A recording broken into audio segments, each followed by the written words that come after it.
ဒီဗီဒီယိုလေးမှာတော့ကျွန်တော်ပိတ်ရဆန်လေးမှာမြို့ပိတ်ရထားသွားစီတာလေးဖြစ်ပါတယ်ခင်ဘူတာကြီးတော့ရောက်ပါပြီ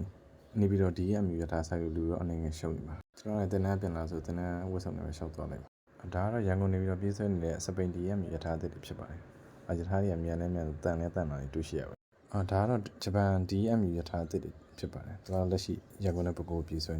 ဒီရထားတွေကတော့ပဲကုန်းကနေမနက်6နာရီ6နာရီခွဲ2ချိန်ရန်ကုန်ကနေဆိုညနေ4နာရီ45နဲ့9နာရီ15မှာ2ချိန်ဆိုပြီးတော့လက်ရှိပြေးဆွဲနေတာလေးသိရပါတယ်ရထားရှင်ရဆုံးနေဆိုထိုင်ဆောင်နေရပါတော့ဟိုရိုက်တီရိုက်နဲ့ကုန်တီရထားကြီးဖြတ်သွားတာရိုက်ထားလိုက်ရထားလက်မှတ်ကတော့စနစ်ခွဲကျော်ကျော်လောက်ဆိုရင်တော့ရောင်းပေးပါတယ်ပုံမှန်တော့ကျွန်တော်ဒီနေ့စီးမဲ့လမ်းပိုင်းကတော့ရန်ကုန်ဘူတာကြီးကနေအင်းစိန်ကိုစီးမှာဆိုတော့လက်မှတ်တစ်စောင်တော့800ကျပ်လောက်တော့ကျတင်ပါတယ်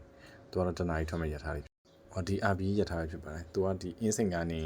ကျွန်တော်ဒီရန်ကုန်ဘူတာကြီးကိုပြန်ဝင်လာလေရန်ကုန်ကနေအင်းစိန်ကိုပြန်ပြီးတော့ချက်ချင်းပြန်ထွက်ပါတယ်တနားရီဆိုရင်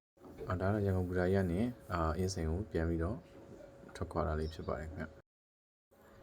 ဆရာသမားတော့ရထားထွက်လာတဲ့လက်ချောင်းလေးပါထောင်းတယ်ခဏကြာတော့အိပ်ပြောနေတာကျေးဇူးတင်ပါတယ်ရထားဒီနေ့စမ်းနေမှုလို့မသိလို့တော်တော်ချက်ပါတယ်ဗီဒီယိုကောင်းရလို့မရဘူးเนาะဒါကကျွန်တော်သဘောကျတဲ့နေရာလေးပါဝေပါကြီးမှတ်တိုင်တာနေရာလေးပေါ့နော်ဆရာသမားသူလည်းလုပ်လိုက်ပြီပေါ့နော်အဲ့ဒါနဲ့ဟိုကြည့်ကြည့်နဲ့ကျွန်တော်လိုက်ကြည့်နေပါ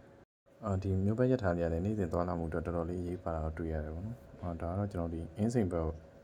သွားရပေါ့နော်တငင်းကုန်းဘက်တော့ပြန်တော့ရောက်လာပါပြီအဲ့ဒါမှပဲလူကတော့အနေငယ်ချောင်းသွားတယ်တွေ့ရပါတယ်ဗျာဟုတ်ဒါတော့ကျွန်တော်ဒီနောက်ဆုံးအင်းစိန်ဘူတာကိုတော့ဆက်ရောက်လာပြီဖြစ်ပါတယ်ခင်ဗျအဲ့ဒီဆရာကြီးကိုမေးဖို့တလားလုံးအိတ်ရတာပြောရလားဆိုပြီးတော့ねဒီမှာကျွန်တော်ရထားဘောဆင်းခဲ့ကြပါဒါတော့အင်းစိန်ဘူတာပဲဖြစ်ပါတယ်ရထားကတော့ကျွန်တော်ရန်ကုန်ဘူတာကြီးပြန်ထွက်မှာပါကျေးဇူးတင်ပါတယ်